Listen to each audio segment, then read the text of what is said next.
Saudari-saudaraku terkasih dalam Tuhan Yesus Kristus, selamat pagi dan berkah dalam.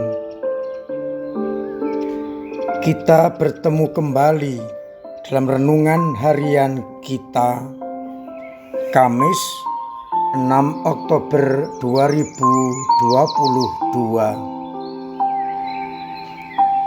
Bacaan sebagai titik permenungan kita diambil dari surat Paulus kepada jemaat di Galatia bab 3 ayat 1 sampai 5, di mana Paulus mengingatkan kepada umat di Galatia bahwa mereka menerima Roh bukan karena melakukan hukum atau aturan, tapi karena percaya pada pewartaan Injil dan karena rahmat Allah.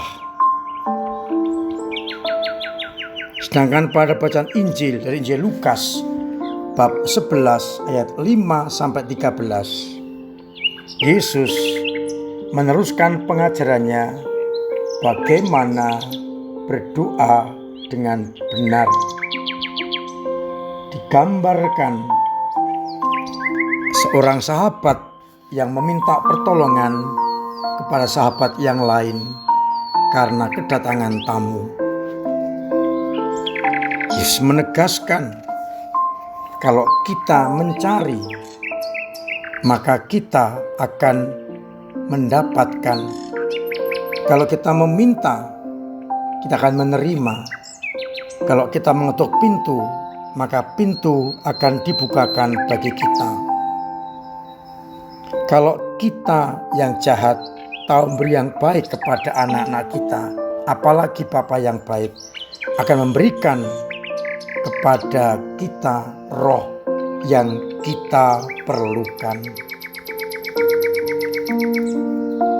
Saudari-saudaraku terkasih dalam Kristus, dua hal yang saya tawarkan sebagai titik permenungan kita pagi hari ini. Dari bacaan yang pertama, Paulus juga mempertanyakan apakah yang kalian mulai dari roh akan berakhir dalam kedagingan.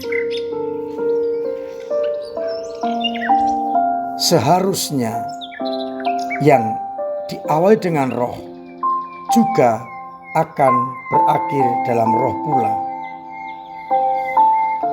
Paulus mengingatkan kepada orang Galatia, kalau awalnya menerima roh, hendaknya dipelihara sampai saat menghadap Tuhan pun tetap di dalam kuasa roh itu juga.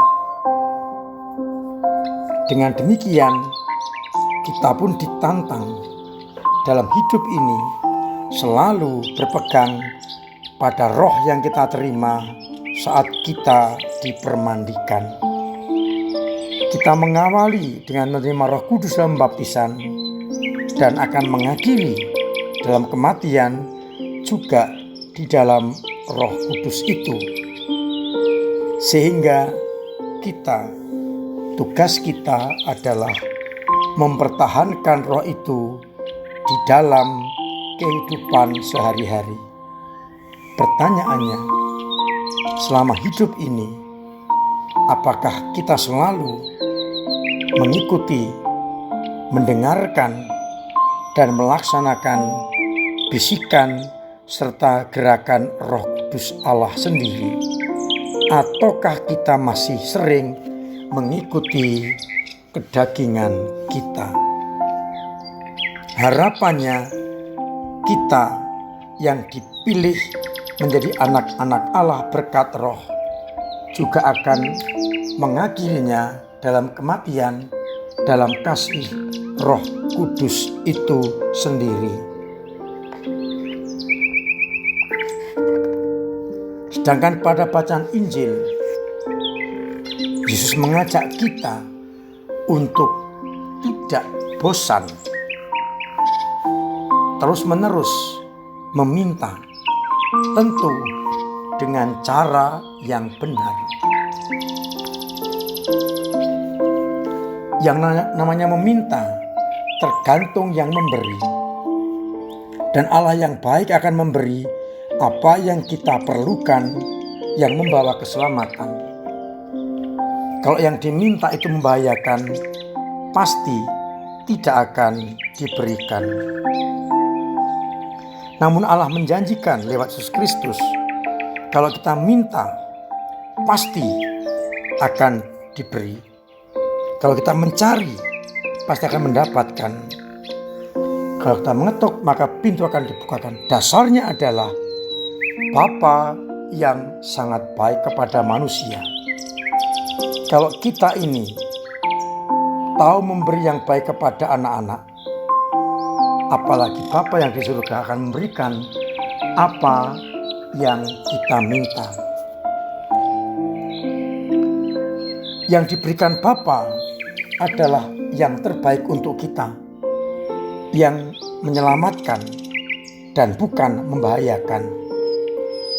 Ambil contoh, seandainya anak kita yang baru berumur 1 tahun meminta kepada kita pisau yang tajam sekali untuk mainan, diminta dengan serius, sungguh-sungguh, apakah akan kita berikan? Saya yakin tidak, karena itu akan membahayakan anak itu. Demikian pula yang kita inginkan, yang kita mohon, tanpa sadar sebenarnya membahayakan kita. Bisa jadi kita menjadi sombong, menjadi egonya naik, menguasai orang lain dan sebagainya. Maka Tuhan belum mengabulkan. Ataupun kalau Tuhan mengabulkan permohonan kita, caranya bisa dengan berbagai cara, bukan yang seperti kita harapkan. Oleh karena itu, kita semakin yakin kalau kita mencari akan menemukan atau mendapatkan. Kita minta akan diberi. Kita ketuk pintu akan dibukakan. Keyakinan kita, Bapa itu adalah baik. Oleh karena itu, renungan kita begini. Kalau kita memohon atau meminta, sudahkah saya pertimbangkan bahwa permintaan saya ini berguna untuk keselamatan kita? Atau justru menyengsarakan, membelokkan keselamatan kita dengan hal-hal duniawi? Maka sebelum kita memohon kepada Allah, sebelum kita meminta, kita pertimbangkan lebih dahulu apakah permohonanku ini akan menyelamatkan jiwa saya atau justru mematikannya. Semoga dengan menyadari semua, kita semakin yakin. Asalkan kita minta dengan benar dan tepat, mencari dengan benar dan tepat, mengetuk pada saat yang tepat, semuanya akan diberikan, akan ditemukan, dan pintu akan dibukakan. Saudara saya terkasih dalam Kristus, seringkali kita egois dan memaksa Tuhan untuk mengabulkan permohonan kita, yang mungkin permohonan itu membahayakan jiwa kita.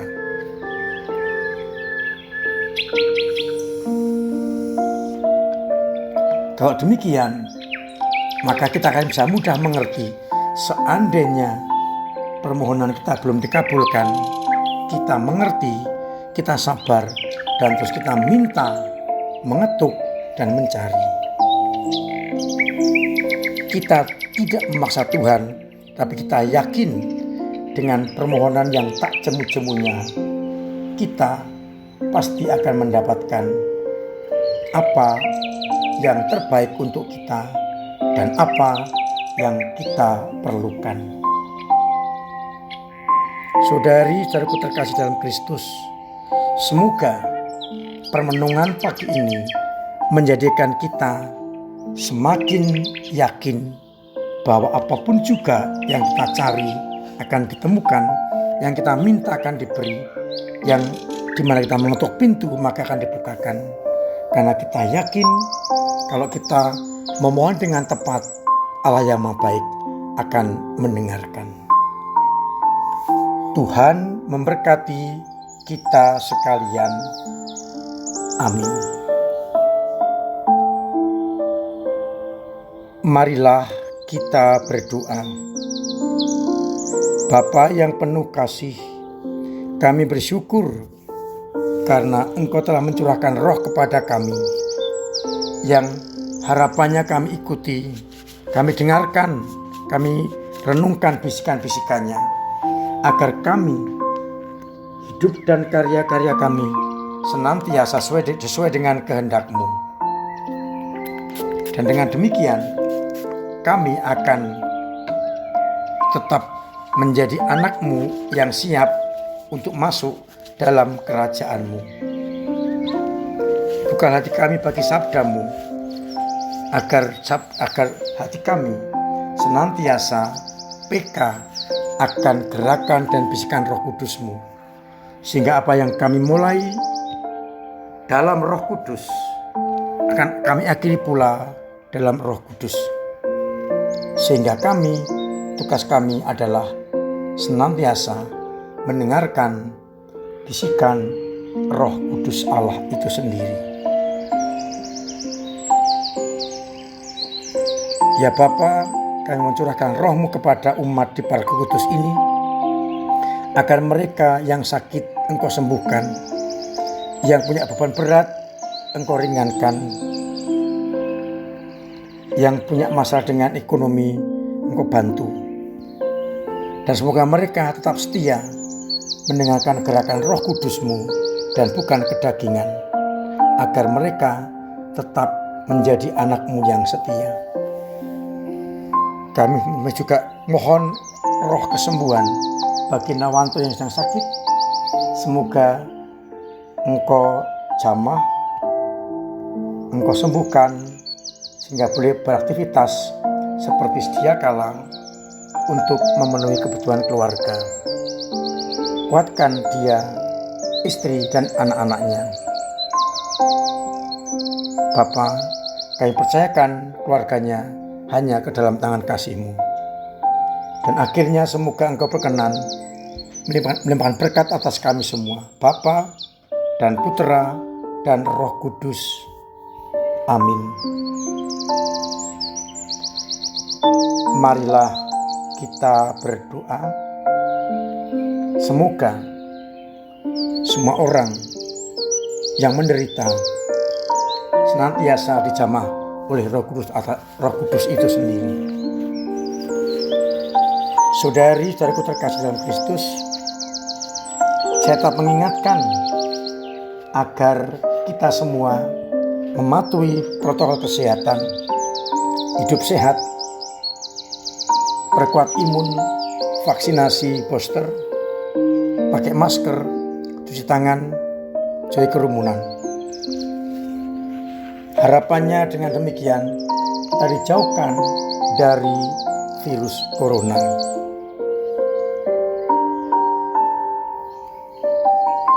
Saya masih mengingatkan, mengharapkan agar kita tetap ikut berpartisipasi dalam penggalangan dana misi MSF dengan cara mengambil amplop di pintu utama gereja, mengisinya dan mengembalikan pada saat misa harian atau misa hari Sabtu dan Minggu besok.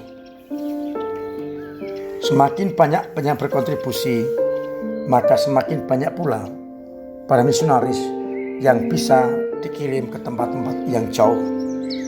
Dan kalau panjenengan membantu para misionaris, berarti membantu umat di tempat yang jauh terlayani. Maka kita bersyukur karena kita mempunyai sedikit lebih harta untuk kita berikan bagi karya misi. Di samping itu masih ada amplop pembangunan untuk menyelesaikan pembangunan gedung serbaguna kita. Bisa dengan cara mengisi amplop itu, scan barcode, transfer, ataupun menambah kolekte pembangunan atau kolekte kedua. Harapannya semakin cepat dana terkumpul, semakin cepat pula pembangunan itu akan segera selesai. Saya mengingatkan pada bulan Rosario ini, dalam keluarga sebelum tidur setelah makan malam bisa mendoakan Rosario bersama, agar kita semakin dekat dengan Bunda Maria, dan Bunda Maria selalu menjaga kita. Semoga kita tetap mampu berpegang teguh pada Roh Kudus Allah sebagai kekuatan, pegangan, dan yang memimpin kita menuju kepada kehidupan yang kekal. Kita buka hati kita bagi suara Roh Kudus. Akhirnya selamat pagi, selamat merenungkan, salam sehat, Tuhan memberkati.